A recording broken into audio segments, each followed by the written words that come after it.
Indonesia has a significant potential in the maritime sector. Of the 90 million tons of global marine fishery resources, approximately 13% originates from Indonesia.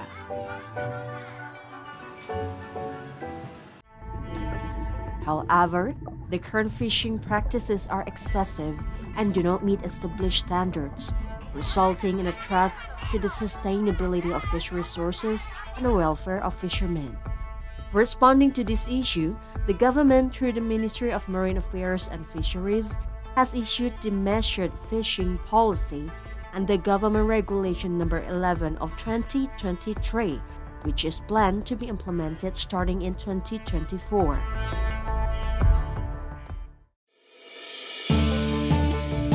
Due to the need for additional preparation to refine the policy, the government has temporarily postponed the implementation until now. Amid the postponement period, on June 2, 2024, the Minister of Marine Affairs and Fisheries, Sakti Wahyu Trenggono, conducted a trial for the Measured Fishing Policy before the full implementation of the policy. The trial has been applied in Zone 3, which is part of the Fisheries Management Area of the Republic of Indonesia 718.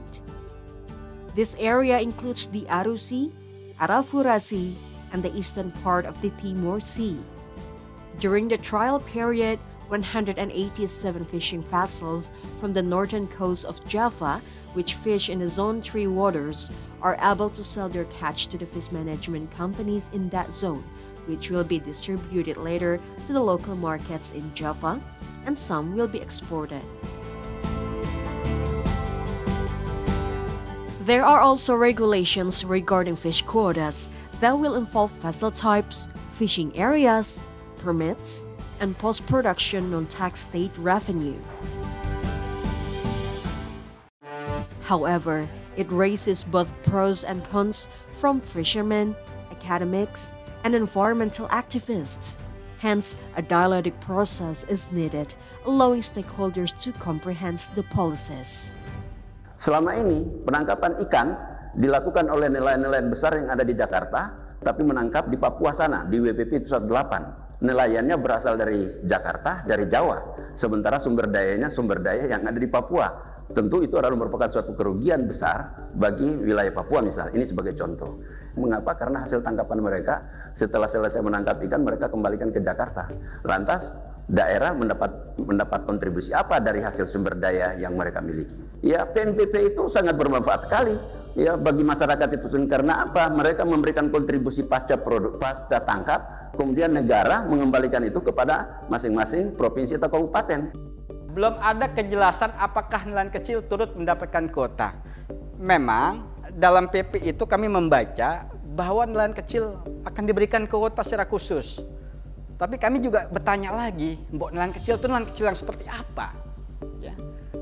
Apakah kami terkategori nelayan kecil atau nelayan lokal sebenarnya? Nanti kalau lihat di PP itu juga kami lihat ya masih membingungkan. Ya. Nah, termasuk tadi klasifikasi nelayan kecil dan nelayan lokal ini belum terperinci secara jelas. Ada definisi yang tidak ajik ya, definisi yang tidak kokoh. Kalau kita baca undang-undang lain, undang-undang perikanan, undang-undang perlindungan nelayan ya, dan undang-undang sejenis itu menyebut nelayan kecil, nelayan tradisional itu nelayan yang menggunakan kapal di bawah 10 gross ton. Nah, lalu di Undang-Undang Cipta Kerja yang dirujuk oleh PPPIT itu jadi di bawah 5 gross ton. Tapi di dalam regulasi ini itu nggak disebut sama sekali ukuran kapal. Karena di dalam PIT ini, Bapak Ibu sekalian, itu ada 3 kuota. Kuota untuk industri, kuota untuk nelayan, dan kuota bukan untuk tujuan komersil ya. Nah, bayangkan nelayan-nelayan kita itu kemudian harus menempuh prosedur yang disamakan dengan industri dalam mendapatkan kuota. Nah, inilah yang sebenarnya perlu kita atur, yang mana daerah yang kita boleh tangkap, mana yang kita tidak boleh menangkap ikan. Tapi kembali pertanyaannya terhadap penangkapan ikan terukur tadi, zona industri itu untuk siapa? Kapal ukuran berapa yang bisa masuk ke sana? Dan kemudian memang kebijakan atau law enforcement-nya juga harus dibuat dengan sebaik-baiknya, karena kuota itu akan bisa menyebabkan price grading, kuota busting, dan kemudian bisa ditransfer juga nanti kuotanya kepada orang lain. Untuk merespon gagasan-gagasan yang telah disampaikan oleh para narasumber sebelumnya, telah hadir bersama kami Bapak Ukon Ahmad Furkon selaku Direktur Perizinan dan Kenelayanan Direktorat Jenderal Perikanan Tangkap, Kementerian Kelautan dan Perikanan. Halo Pak. Halo. Bagaimana kabarnya hari ini? Baik, alhamdulillah. Alhamdulillah baik. Pak, ini kita akan berdiskusi panjang terkait dengan kebijakan penangkapan ikan terukur. Siap. Banyak sekali yang akan kita bahas, terutama Bapak sudah melihat nih pernyataan dari para narasumber. Tapi saya ingin membuka diskusi ini dengan satu pertanyaan simpel, Pak. Ya. Mengapa kebijakan ini penting untuk dilaksanakan? Pertama adalah aspek biologi ekologi. Ini menjadi sangat penting dan menjadi hulunya, atau kata Pak Menteri ini adalah panglimanya, terdepannya. Karena apa? Karena perikanan tangkap ini kan berbasis sumber daya alam. Kalau kita mengelolanya tidak bijaksana, otomatis bisa tidak berkelanjutan, kurang lebih seperti itu. Kemudian aspek yang kedua tentu adalah ekonomi. Ya.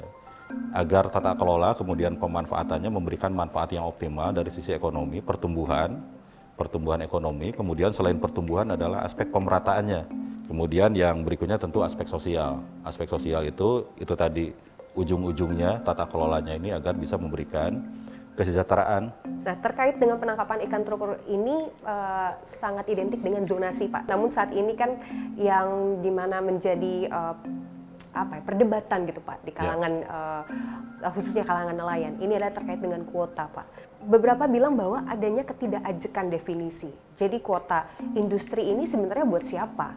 Kuota nelayan ini buat nelayan kecil dan lokal ini perbedaannya apa? Jadi secara ringkasnya, untuk kewenangan pemerintah pusat adalah kapal 5 sampai dengan 30 GT dan kapal di atas 30 GT yang beroperasi di atas 12 mil. Jadi kalau misalnya para pelaku usaha yang memiliki kapal 5 sampai dengan 30 atau di atas 30 yang akan beroperasi di atas 12 mil, itu perizinannya harus dari kementerian. Karena semuanya berbasis IT, aplikasi berbasis web dan paperless. Kita tidak mengeluarkan dokumen izin, pelaku usaha tinggal download aja PDF, di print dan seterusnya. Untuk kapal 5 sampai dengan 30, jadi hanya 5 sampai dengan 30. Kalau di atas 30 udah nggak bisa karena tadi harus ke kementerian. Jadi kalau gubernur itu kapal 5 sampai dengan 30, daerah operasinya sampai dengan 12 mil di wilayah administrasinya. Bagaimana dengan kapal di bawah 5 GT? Ada kapal sampai dengan 5 GT, ini yang disebut sebagai nelayan kecil. Kalau nelayan kecil ini, dia tidak perlu perizinan berusaha dalam bentuk CP-CP, tetapi dia cukup NIB dan sertifikat standar. Kemudian tidak perlu bayar pungutan apapun, kemudian menangkap ikan boleh kemana saja, tidak dibatasi dan seterusnya. Jadi kalau untuk nelayan kecil ini kemudahannya sangat luar biasa. Nah kemudian kaitannya tadi dengan kuota, memang istilahnya agak sedikit tricky mungkin ya, karena ada kuota industri, ada kuota nelayan lokal, ada kuota nelayan kecil, kan kurang lebih seperti itu. Nah, kuota industri ini sebetulnya adalah kuota yang diberikan untuk kapal-kapal yang perizinan berusahanya dikeluarkan oleh kementerian. Jadi kuota untuk yang operasinya di atas 12 mil lah kurang lebih. Itu disebut kuota industri. Jadi kuota industri itu adalah kuota izin pusat lah kurang lebih begitu sebetulnya. Kemudian kalau kuota nelayan lokal adalah kuota yang diberikan untuk kapal-kapal yang perizinan berusahanya dikeluarkan oleh gubernur. Jadi kuota sampai dengan 12 mil. Gitu perbedaannya. Oke, baik, berarti kan selama ini banyak beberapa yang menangkap bahwa yang boleh di atas 12 mil ini hanya kapal dari 30 GT saja, 30 GT ke atas. Namun sebenarnya dari 5 GT ke atas pun itu boleh ya Pak ya? Oh, sangat boleh. Di atas 12 mil. Cuman perbedaannya mengurus izinnya kemana? Ya, betul sekali. Sangat boleh. Tapi izinnya kalau memang operasinya di atas 12 mil ya izinnya dari kementerian. Nah kita tahu nih Pak, pada Juni lalu di Bapak Sakti ini baru meresmikan modeling PIT Pak gitu, di zona 3 gitu. Ini modeling sebelum nanti diterapkan penuh gitu kebijakan penangkapan ikan terukur gitu. Yang tadi Bapak jelaskan gitu, secara teknis ini diimplementasikan dalam modeling ini. Nah sampai saat ini seperti apa Pak evaluasinya? Prosesnya sudah sangat panjang. Dari Januari kita ajak diskusi dengan para pemangku kepentingan, dengan para pelaku usaha, dan ujung-ujungnya tentu ini adalah kaitannya dengan bisnis kan. Bisnis hulu hilir, kalau misalnya si kapal atau si ikan itu mendaratkan di zona yang bersangkutan, sebetulnya banyak hal yang harapannya kita bisa dapat. Misalnya kaitannya dengan efisiensi operasional. Karena kalau ikan dari zona 3 dibawa ke Jawa, proses pulang pergi aja membutuhkan waktu panjang, BBM yang mahal dan seterusnya. Nah kalau misalnya ikan itu didaratkan di zona 3, otomatis dari daerah penangkapan ikan ke Pelabuhan Pangkalan kan dekat nih. Kemudian setelah didaratkan di Pelabuhan Pangkalan baru diangkut oleh kapal angkut. Sehingga harapannya ada proses efisiensi dari operasional penangkapan dan pengangkutan ikan.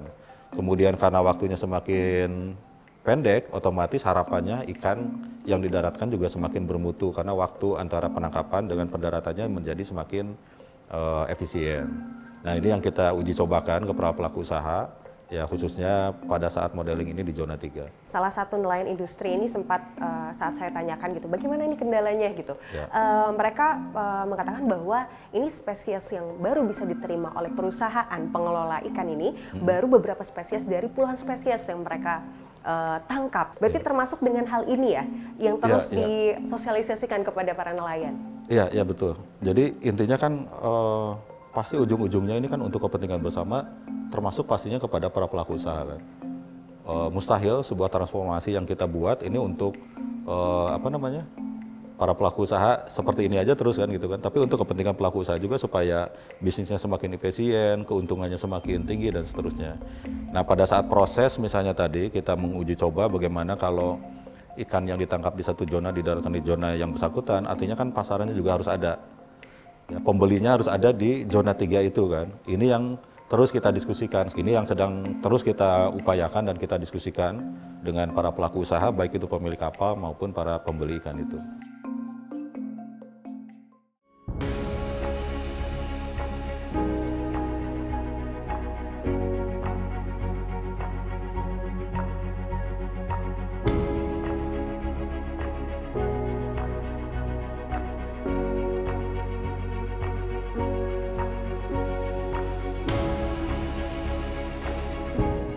The measured fishing policy is part of the Ministry of Maritime Affairs and Fisheries efforts to provide maximum benefits from our resources. Feedback is needed to refine policy, ensure the sustainability of fish resources, and improve the welfare of fisheries. They are also needed to maximize the benefits of nature for us and for the future generations.